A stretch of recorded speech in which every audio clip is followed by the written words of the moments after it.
बच्चों, आज हम solution of simultaneous linear equations के बारे में पढ़ेंगे। इसके बारे में आपने वीडियो नंबर 18 में पढ़ा था। इसके दो तरीके होते हैं फाइंड करने के। एक मेथड हमने पढ़ा था ग्राफिकल, जिसको हमने पुरानी वीडियोस में वीडियो नंबर 19 में और 18 में सीखा है। इसे दूसरा मेथड होता है एल्जेब्रिक मेथड। एल्जेब्रिक मेथड में हम सब्स्टिट्यूशन मेथड, एलिमिनेशन मेथड और क्रॉस मल्टीप्लिकेशन मेथड, ये तीन मेथड सीखते हैं। तो बच्चों, आज हम जो मेथड सीखेंगे वो है सब्स्टिट्यूशन मेथड। ठीक है। Algebraic method for solving pair of linear equation में पहले नंबर पे आता है सब्स्टिट्यूशन मेथड। सब्स्टिट्यूशन मेथड में बच्चों 4 स्टेप होते हैं। पहले स्टेप में हम क्या करते हैं, मेरे पास 2 पेयर ऑफ लीनियर इक्वेशन है, तो सेलेक्ट करते हैं either pair of equation in given linear equation and express one variable in term of other using rule of algebraic transposition. ठीक है। इसको एक एग्जांपल लेके समझ सकते हैं। देखिए, जैसे मेरे पास ये 2 पेयर ऑफ लीनियर इक्वेशन, इनको सोल्व करना है। किस मेथड से करना है? सब्स्टिट्यूशन मेथड से करना है। तो सबसे पहले मैं क्या करूँगा कि जो पहली इक्वेशन है या दूसरी, इनमें से किसी एक इक्वेशन को सेलेक्ट करूँगा। उस इक्वेशन, मान सपोज कीजिए मैंने पहली इक्वेशन ले ली, x + y = 14 फ्रॉम 1। ठीक है।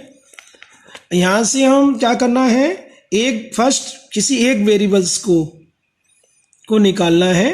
x = 14 - y दूसरे वेरिएबल की फॉर्म में। इसमें ट्रांसपोर्टेशन का रूल लगाया हुआ है। ठीक है। उसके बाद दूसरा स्टेप क्या आता है वो देखिए। पहला स्टेप दोबारा देख लेते हैं एक बार। फर्स्ट स्टेप में क्या लेगा, select either of the equation in one given linear pair and express one variable in term of other using rule of algebraic transpositions. ठीक है। सेकेंड स्टेप में क्या है, substitute the value of variable of step first in other equation of linear pair. ठीक है। As a result substitution we shall obtain a linear equation in one variable। इसको समझ लेते हैं इस एग्जांपल में। जैसे इक्वेशन 1 से हमने x = 14 - y निकाला, इस इक्वेशन की वैल्यू को पुट कर देंगे किसमें, पुटिंग इन इक्वेशन। जैसे आपने फर्स्ट से निकाला है तो सेकंड में पुट करेंगे, और सेकंड से निकालते तो फर्स्ट में पुट करते, तो इसमें करेंगे हम सेकंड में, क्योंकि फर्स्ट से निकाला है। सो सेकंड इक्वेशन क्या है हमारे पास, x - y = 14। तो x के लिख देंगे हम 14 - y = 14। अब इसको लिखेंगे 14 - 2y = 14। ठीक है। सॉरी, ये x - y = 14 नहीं है, 4 है ऊपर। ठीक है। इसको उठा देते हैं, ये 4 है। ओके। तो ये हो जाएगा 2y इधर ले आइए, 4 इधर ले आइए, तो हो जाएगा 14 - 4 = 2y। ठीक है। तो ये हो जाएगा 10 = 2y। ठीक है। और 5 = y, तो y = 5 आ गया। ठीक है। अब कह रहा है थर्ड स्टेप। थर्ड स्टेप में क्या है, सोल्व द लीनियर इक्वेशन में सोल्व कर ली, y = 5 आ गया था। Of step 2 sometime you get statement with no variable. ऐसा नहीं हुआ हमारे यहाँ, इसमें y = 5 आया था। अगर ऐसा होता, सपोज करो, तो in this statement is true. अगर स्टेटमेंट ट्रू होता, मतलब 5 = 5, 7 = 7, 8 = 10, 8 = 8 आता, इस तरह से आता, तो you can conclude that pair of linear equation has infinite many solution. इसका एग्जांपल हम बाद में सिखा देंगे, और भी क्वेश्चन है एक्सरसाइज में, उनको लेके सिखाएंगे।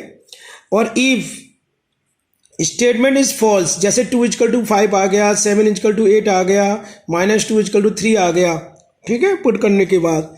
तो then pair of linear equation as inconsistent, मतलब उसके कोई सॉल्यूशन नहीं है। क्लियर।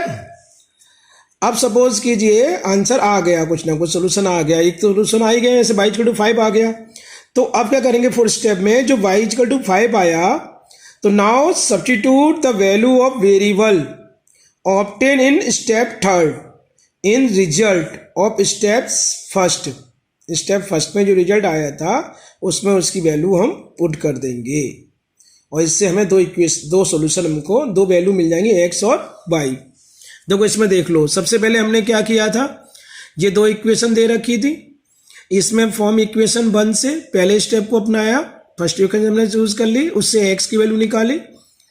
ठीक है, हम y की भी निकाल सकते थे, हमने x की निकाल ली, और उसे सेकंड इक्वेशन में पुट कर दिया। ये देखो सेकंड में पुट करके y की वैल्यू कितनी आ गई, 5। अब इस y की वैल्यू को या तो इन दो इक्वेशन दे रखी है इनमें पुट कर लो, या फिर यहां से जो x की वैल्यू दे रखी है इसे पुट कर लो। कितना आ जाएगा, therefore x equal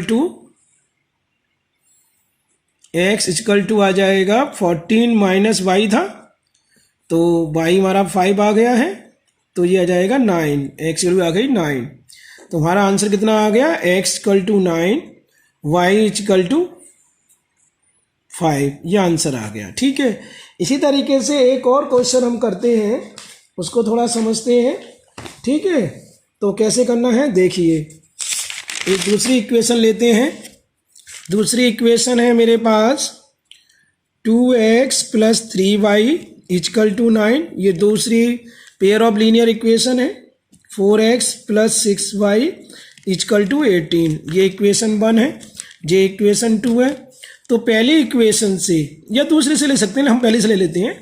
from first से क्या करते हैं, 2x + 3y = 9 है, 2x = हो जाएगा 9 - 3y, और x = हो जाएगा 9 - 3y/2। ठीक है, पहली इक्वेशन से हमने वेरिएबल x की वैल्यू निकाल ली, और दूसरी में उसे पुट कर देंगे, पुटिंग इन इक्वेशन सेकंड में पुट कर रहे हैं, सेकंड में पुट करेंगे। 4x + 6y = 18, और x की जगह रख देंगे आप 9 - 3y/2 + 6y = 18। ये 2 से गया 2 जा, 2 से 2 होगा 18 - 6y + 6y = 18। ठीक है, ये कैंसिल हो गया। अब यहाँ देखना है कोई वेरिएबल नहीं आया, मैंने बताया था ना, ऐसा कोई क्वेश्चन कभी भी जनरली आते नहीं है ऐसे क्वेश्चन। अगर वेरिएबल नहीं आता और वो ट्रू है स्टेटमेंट, ये स्टेटमेंट क्या है, ट्रू है, ये 18 = 18 है, तो क्या आएंगे, मैनी सॉल्यूशन आएंगे। Therefore equation has many solution. अब सपोज करो इक्वल नहीं आते, ये 18 = 10 आता तो नो सॉल्यूशन आता। बात समझ में आई बच्चों। एक और एग्जांपल लेके समझते हैं थोड़ा सा, और एक्सरसाइज में ही ले लेते हैं एक एक्सरसाइज 3.3 क्वेश्चन नंबर ले लेते हैं 1 का 4th part. 0.2x + 0.3y = 1.3, 0.4x + 0.5y = 2.3। सबसे पहले तो क्या करना है, ये पॉइंट्स हटा सकते हैं हम। कैसे, इनको मल्टीप्लाई कर लेते हैं 10 से, दोनों इक्वेशन को, इसको भी कर लो 10 से, इसे भी कर लो, तो उससे क्या फ़ायदा होगा, ये तो 2x + 3y = 13 आ जाएगा, थोड़ा सिंपल हो जाएंगे इक्वेशन। और ये भी हो जाएगा 4x + 5y = 23। ठीक है, अब करेंगे फ्रॉम थर्ड से क्या करेंगे, 2x + 3y = 13 है, यहाँ से क्या करेंगे 13 - 3y, x की वैल्यू निकालेंगे 13 - 3y/2। इस वैल्यू को किस में पुट कर देंगे, पुटिंग इन इक्वेशन थर्ड से निकालिए तो फोर्थ में पुट करेंगे। ठीक है ना, हमें नाम चेंज कर दिए इक्वेशंस के। तो इसे पुट कैसे करना है, ये देखिए 4x + 5y इजकल टू 23, जहाँ x है वहाँ लिख देंगे 13 minus 3y/2 plus 5y is equal to 23, ये 2 टाइम चला जाएगा, ये 2 से इंटू होगा 26 minus 6y plus 5y is equal to 23। ये देखिए ये -6 है, ये +5 है, तो -5 बचेगा और 26 इधर आके माइनस का हो जाएगा। ट्रांसपोज के नियम लगेंगे इसमें, तो -y इजकल टू -3, ठीक है, -y इजकल टू -3, तो y इजकल टू 3, ठीक है। तो ऊपर हमारे पास थी ये x की वैल्यू थी ना, क्या थी, x इजकल टू थी 13 माइनस 3y/2। आप क्या करेंगे, यहाँ पर y की वैल्यू रख देंगे, 3 है y की वैल्यू, 3 आ जाएगा, 4/2 2 आ जाएगा। तुम्हारा आंसर क्या आया, x इक्वल टू 2 और y इक्वल टू 3। ओके, इस तरह से हम होमवर्क लिख सकते हैं, हम एक्सरसाइज 3.3 कर सकते हैं। ठीक है, इसके क्वेश्चन करेंगे।